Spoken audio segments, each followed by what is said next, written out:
Absolutely amazing stuff, and a big welcome back to ESA.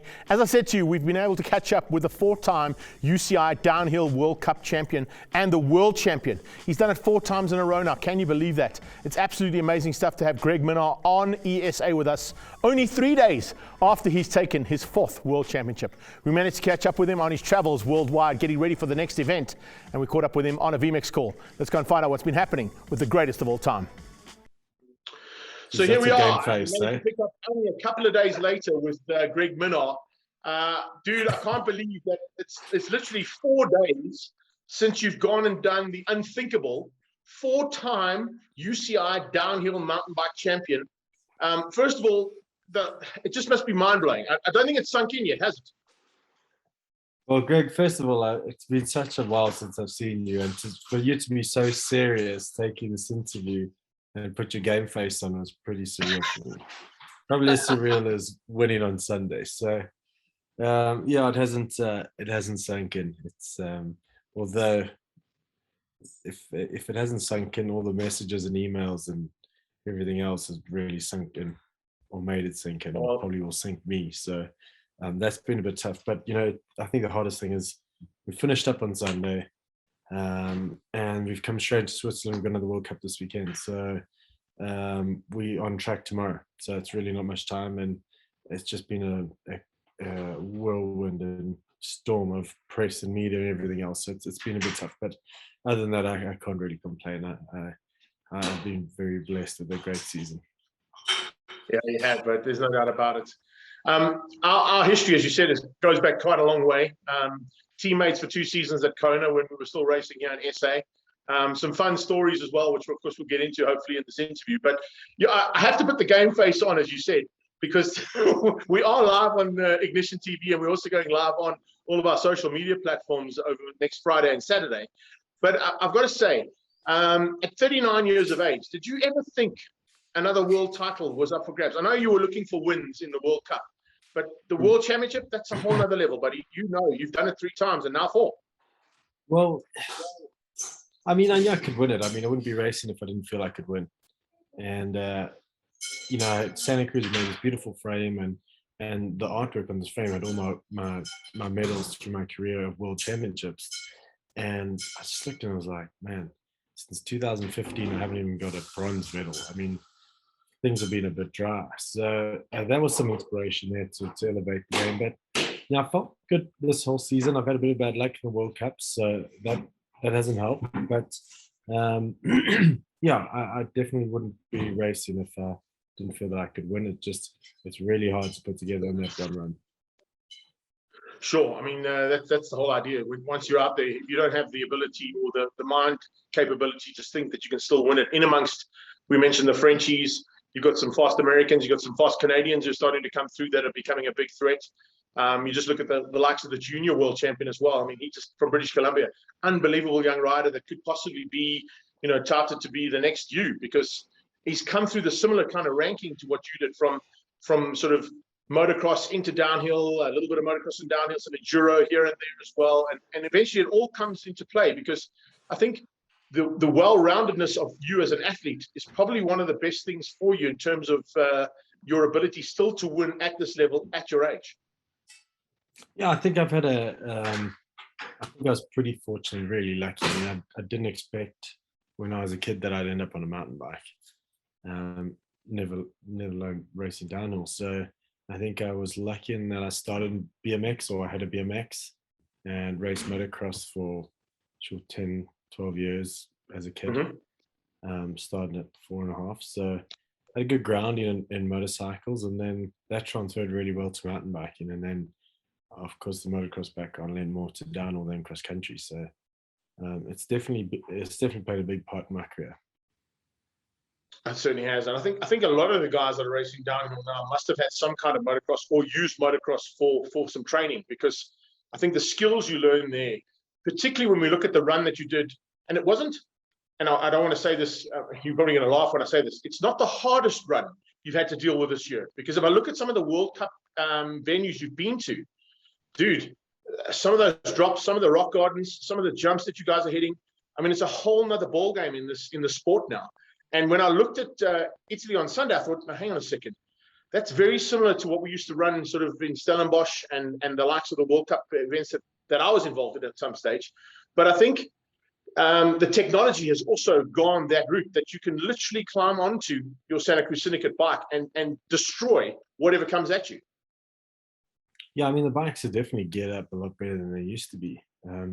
This track, I think what made this win really special is that track is, sure, I think it drops about 480 or 500 meters vertical in just under 2K. So it's probably one of the steepest tracks in the world right now, and probably the most technical we race on. So although the TV angles might not have shown it, you know, you're going through braking bumps and ruts probably about knee deep, which make it quite hard on a bicycle because you've got lots of edges, pedals, and everything else that can catch. And also the ruts aren't necessarily just dirt, you know, there's rock and roots involved as well. So you clip a rock with a pedal and your bike stops dead. You know, it's not like it doesn't bounce you out, it just literally stops. So that made it good. But yeah, it's incredible when you go to a track like Val d'Isle and you walk down and you see how big the braking bumps are, and you see the bikes going through them. It doesn't really justify how rough it is. But you've got to be on trackside to absolutely see these bikes. And I mean, obviously the speeds help because you get to stay on top of all the holes and rocks and roots and everything else. But the bikes are very capable, very, very capable. Take us through some of the lines that you've had as well, because watching your run and watching a couple of guys before you and after you, there were a couple of sort of specialized Minnaar lines that I don't think anybody else realized were there. One I saw a couple of guys hit was when you went over that tree stump, and it literally almost flung you out the front door and over the bars. Yeah, there's you know, this track lends itself to a few more lines than most. It's quite wide, and then, you know, a lot of the time you're trying to gain speed, so you don't want to really gain more meterage in your run. So you don't really want to go too wide of stuff. Sometimes it's better to be on the inside and through the rough. But the rough and chop can be so aggressive that it just adds drag to your speed. You know, it's really, you're not pedaling, you're just coasting. So that takes a bit out your speed. So sometimes you try and maneuver around some of the real bad chop. But in that run, it was really tough. And I'd made a big change to my suspension, actually, which is quite opposite to a motorcycle. We run the suspension really hard and really fast rebound. Because the bike is fast. It's not necessarily the most comfortable to ride, but it's a faster way to have your bike. I opted for a slightly slower rebounding bike for the final run. It was quite hot, so the bike heats up a lot in the run, so the suspension starts to get a bit rowdy midway down. And midway down, you're really tired by then, so it's hard to hold on. And I found that although I had great speed throughout the whole track, I was battling to control the bike down the bottom with the setup I had. So we decided to slow down the rebound just a little bit on the fork and shock going into the final.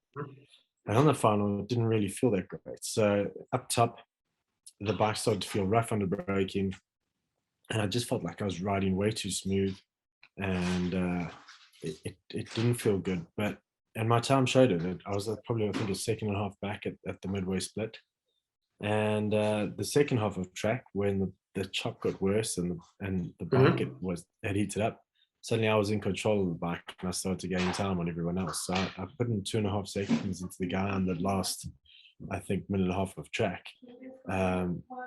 But you know, when in hindsight, that's what we're aiming for, more control on the bottom half of track, and we managed to do it. But you know, if we had at least given it a go in practice, I would have had a sensational feeling of what it would be like up top and be able to adapt my own to it. But I never had that feeling, so we were just going for it in the final. And so yeah, it worked out really good, and it went to plan, and we're lucky with that one. I want to say, because at one point, I think it's coming out of the forest just before you hit the big table that had that big berm, it actually looked like you might have sort of lost grip, but you managed just to hang on by the skin of your teeth. And I think that would have been a costly error at that point. Yeah, I mean, the bottom of that track is incredibly steep. The track actually bends its way down to the bottom. So it starts off relatively steep and then just gets steep and steep to the bottom. And by that point, you're absolutely knackered. I mean, my arms are done. just physically, I knew that I had to go as hard as I could in that last section of wood. And I came around a right-hander, got a bit wide on the rat, which then I didn't get the pump out of the right-hander to set up for the left. So I just cut through the left, which had a few rocks that dropped into a berm, and I just squared into the berm a bit tight, and body just collapsed in. But I knew I had to hit it hard. I had no option. I was going for it. And body collapsed. I managed to push out, and then it's big right-handed to a massive like ski jump into the finish area. And I promise you, it is so scary hitting that jump because you can't see where you're going to land, and you want to hit it no brakes. But I knew that I was just saved a massive crash, and I'm definitely going to be collapsing into the bike on this landing. And I wasn't actually pretty sure if I was able to push out of it. So that was probably the most nervous part of my run, was those final, probably that last 30, 40 seconds. At one point in your career, of course, you were known as the Fresh Prince of Big Air. So when I saw the run, and I hadn't seen it because I was en route from various other motorsport events I've been involved in, and by the time I got home, the first thing I did was flick over to see what had happened with Brad, and then of course flicked over, and it was right on time, literally, to see you going across the line. I was like, oh damn, I've missed the run, and then I replayed the run, and I thought, hang on a second, that's not like you. You would normally hit that big tabletop and of course go out of shape. Then I realized why, and I thought, hang on a second, this is a new Greg Minnaar here. In the old days, you would have probably pancaked the hell out of that syndicate bike and gone for the big crowd appeal. But I think you realized at that point that the win was on the cards here. Yeah, I felt like I definitely felt I could win on that track, and I haven't won it before, but I just felt like I could. I felt we had like done enough development in the bike and suspension, everything else going in. I felt really good. I didn't want to win a race. I mean, the margins were so tight to win by, I think, 0.2 or maybe 0.02. I don't know what it was. Super close. 0.2, yeah. Yeah, you're just going for the win at that point, keeping the wheels on the ground as much as possible. Fantastic. Now, of course, World Championship's done. Still 2 more rounds of the World Cup to sort out. You're in Switzerland right now. Take us through what the course looks like, and are we going to expect another podium? Yeah, we had a track that I've had a pretty good record at, so that gives me a little bit of confidence. The track looks really good. It's again quite steep. Very good track. I'm feeling good. I'm just also feeling a bit drained, actually. It's been a tiring 3 days, and I wouldn't say I'm 100% recovered from Sunday. It was a big day, and yeah, it's just been stressful. My phone hasn't stopped ringing, so it's just that's been a bit tough. But I think easy night tonight, regroup, new race tomorrow. I think I'll be ready. I know, obviously, I know I'm fit and strong, and the equipment's good and everything else. Everything's in the right place. I just need to put it together. So yeah, there's two more venues, but 3 more rounds. We've got a double round double header, double header in the US. So I'm lying 3rd overall, and the leaders got a little bit of a gap, but it's not too bad. And myself and 2nd and 4th are pretty close in points. So yeah, I feel like it would be amazing to try and catch this lead and come out with a World Cup overall as well. Dude, I'm going to throw another prediction out there. So far, my 2 predictions have been right. I got it right with Brad getting that win in the wet on slicks just after his birthday. I said to him, listen, your mom wants you on the top step of the podium. Bang you in and put it on there.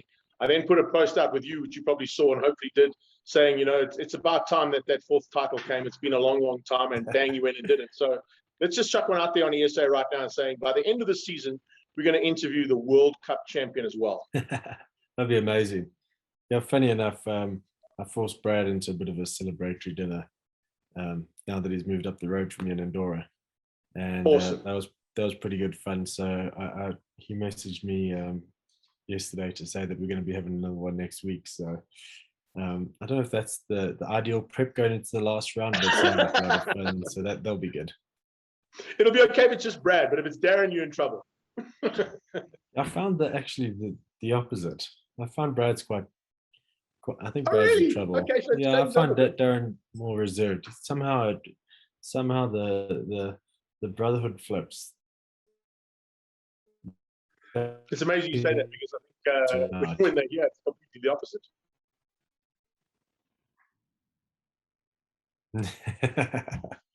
Maybe it's the girlfriend. Yeah, maybe. Listen, dude. I think things at home also looking good. I saw that Bridget put a little post up saying, how bad things have got you, and that there was hardly any mention of you. That's why I jumped in immediately and said, listen, we've got to get you on here.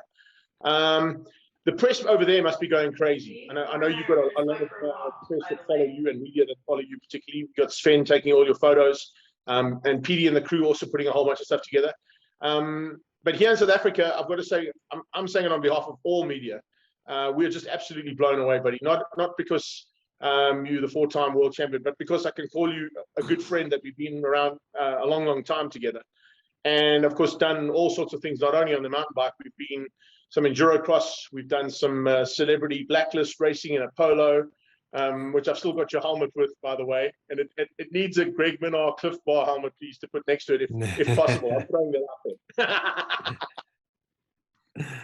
Yeah, no, it's I think people, people close to me or get a bit, get upset that obviously the media coverage and stuff's not that great, and they're more worried about rugby and soccer, cricket, and everything else. But it doesn't really bother me, to be honest. It's I didn't set out to be in the eye of media, so it doesn't actually bother me.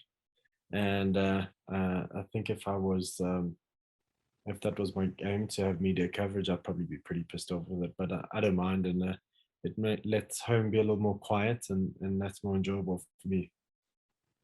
Well, I can tell you that from ESA's point of view, we're trying to change the whole look and feel of how the media cover extreme sports like yours.